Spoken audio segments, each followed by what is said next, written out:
And by not feeling it, I mean life. Life is really a challenge right now. And I've been thinking about the fact that I'm graduating and I'm just like freaking my shit. But let's stop that right here because we're trying to feel better. So, this idea popped into my head, and this is typically kind of like my creative process. I think of an idea, I run with it, I elaborate on it, and then I kind of settle down on an idea. So, as you can see, we've got some coffins or caskets, whatever you want to call them, sketched out right here. This is my sketchbook. I got it from Blake Art Supplies. So, I'm just going to read it to you, but basically this is the storyboard of what each page is going to be. And then I have sketches of like the full-sized version of what this is. Oh, this is such a mess. Arts and crafts, ladies and gentlemen, are a mess. Do you see how red my cheeks are?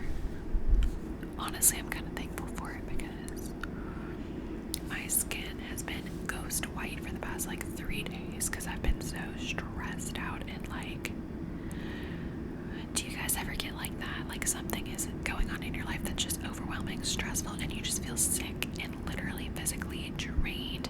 I feel like I've had to take naps more. I feel like my body's just in pain. And like I can tell whenever something is not sitting right with my spirit, it's sitting right with my soul. And it's stress. I like to create my own custom environment for myself that I can thrive in. So it's like part of why I changed my last name to Haven. I might make a video on this sometime. I have one on my main channel, Culture Evolution, if you want to check that out. It's in the description, and it's something about why I changed my last name. So that's just like my regular talking channel. But anyways, it's called Haven. My last name's Haven. I literally legally changed my last name to Haven because I believe so deeply in this, and it is the idea that I'm creating a safe space and a safe haven for myself, me and my lonesome, to heal, to feel okay, to calm down, to like view the world in a more not necessarily positive way, but view the world in a way that can make me feel okay getting through. Like I see the world in 2 categories. There's me over here, and then there's the rest of the world. And I know that there's my soul family and soul tribe in the rest of the world. So I really shouldn't discount it all that much, but I just feel very alone all the time. I know I'm gonna find my people one day, and my girl, my homegirl, if you're watching this, my queen, Lexi, aka Aspen Moon ASMR. But I love her. So if I didn't have her right now, and if I have a few people sprinkled in my life who give me little bits and pieces of energy that are healing to me. They feel good, and I really truly connect with them. So like that's my soul family, and that's what I'm saying I'm getting out of the regular world over here. But anyways,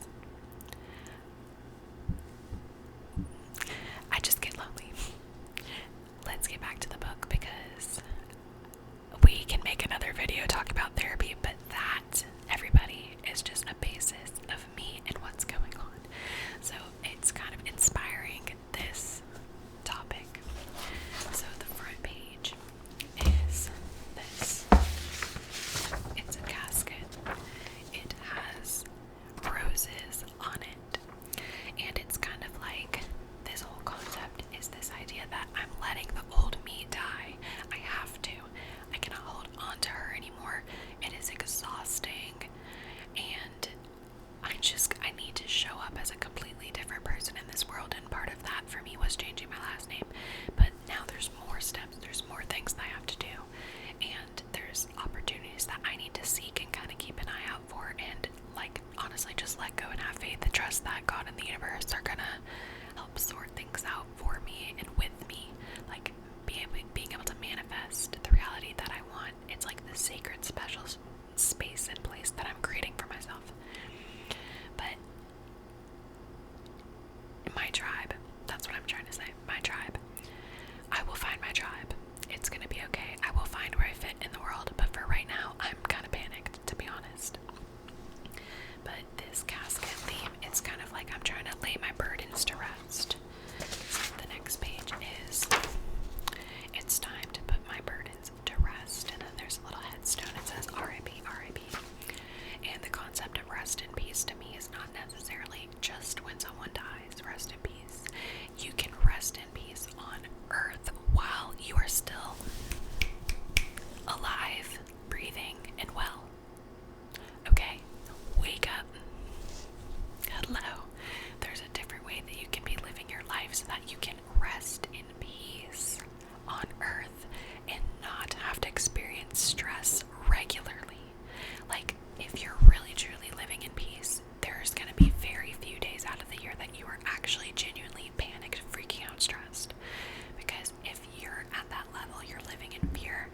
you're successful, you're getting everything that you would want, abundance, physical, financial, like the type of place that you want to live in. Like, you need to trust that you're going to get that stuff. But if you want that life, you have absolutely got to lay your burdens to rest. You have to, because it's dead weight. Let me just read you the story. It's time to put my burdens to rest. I do so as a form of release. I deserve to lay my burdens to rest so I can free myself. And then it's an image of a key. I don't know if you guys are going to be able to see. Can you? At the top. I know it's really washed out. Do you see that key right there? And then the bird cage with the little feather peeking out. So, holding on to the past gets heavy. It holds you back, holds you down. It hinders your growth. So that is like a ball and chain picture. And then just chain links. And then I have a bunch of headstones, like 3 in a row, 4 in a row. It says, you have choices, ...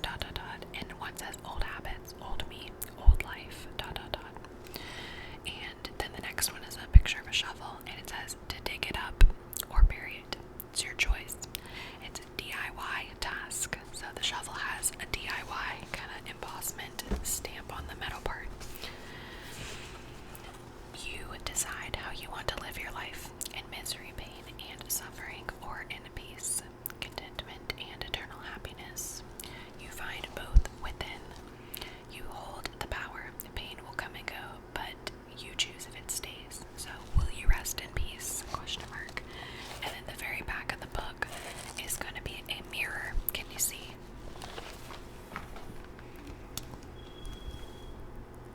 That mirror right there. It says, I am free. So, it's a casket shape, this book. I feel my energy is getting lighter, and I'm sure if you guys have made it to this part, you feel it too. So, the thing is, with self-doubt, with negative shit, like just your crap, your sludgy crap that you're carrying around with you every single day, letting yourself get all feelings hurt, sad, poor me. I'm that person too, so I'm not just barking at y'all. I'm talking to myself too. It's just all of us in general. We need to wake up.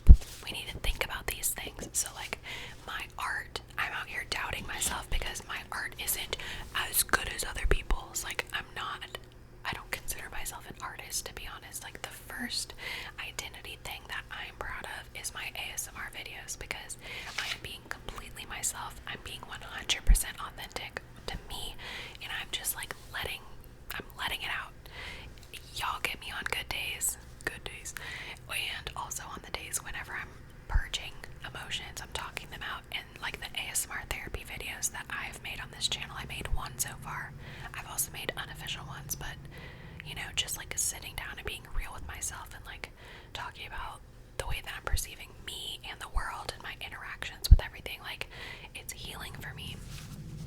So my point is, I was insecure that like my art isn't worth anything because it's just very meaning based, and it's like not everyone wants to go pick this up and read it, you know what I mean?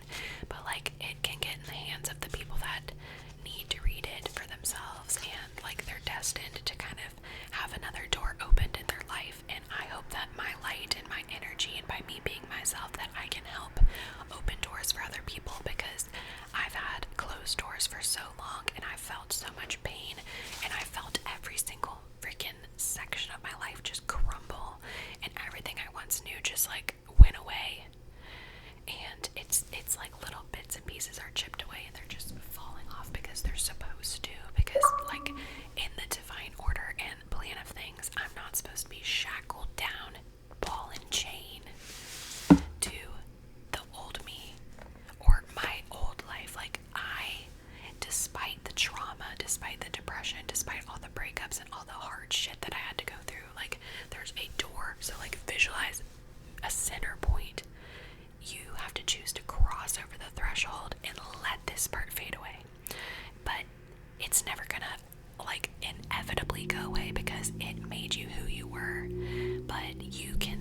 cross over to the other side and rest in peace on earth over here, the good land, where you're just letting go of control and you're loving yourself, you're treating yourself, you're setting yourself up for success by putting yourself in healthy environments that you love, that feel good to you, that feel like you're at home, and you surround yourself with good people that are actually good for you, not just good people, because what does that even mean?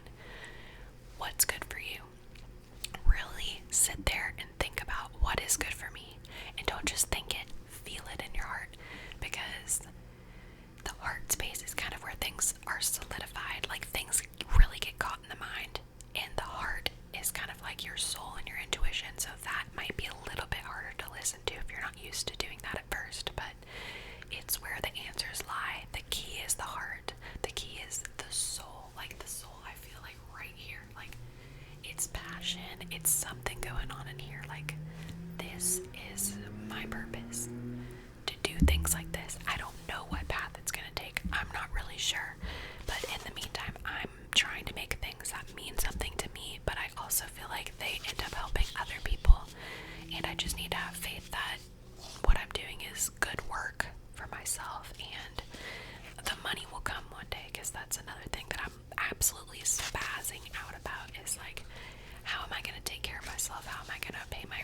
rent and my bills? And like, to me, that may be like your regular life, and you're like, are you serious? Like, you don't already do that shit? But I was lucky enough, blessed enough, I don't even know what you want to call it. It kind of makes me uncomfortable to talk about a little bit, like the fact that my dad has always provided for me, but he's only ever financially provided for me, so like I almost would rather have nothing and have emotional support, but that's just another tangent that we don't need to go down today.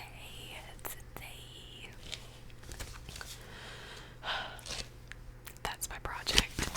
I will do update videos of me working on it, because this is the most annoying part, is the sketches, because I need to turn these sketches into digital documents that are ready to print, and then I can like mass produce print them, and by mass I mean like 10 books, like 10 editioned books of like 6 to 8 like front and back pages of this story. So it's a process. This is just part one, but I hope you guys enjoyed this. I feel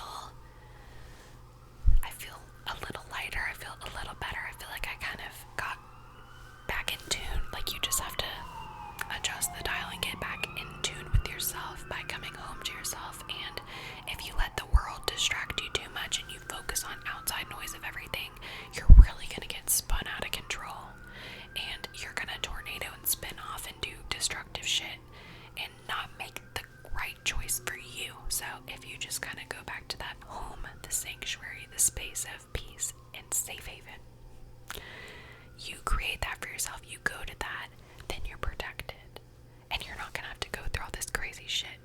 But it's a process. We're all human, we all self-destruct, we all do stuff. Like, it defined us back then, because that's like our life was manifesting something different back then, something maybe that we're not proud of, or maybe something that we're like wanting to fall away and not, like, I don't want that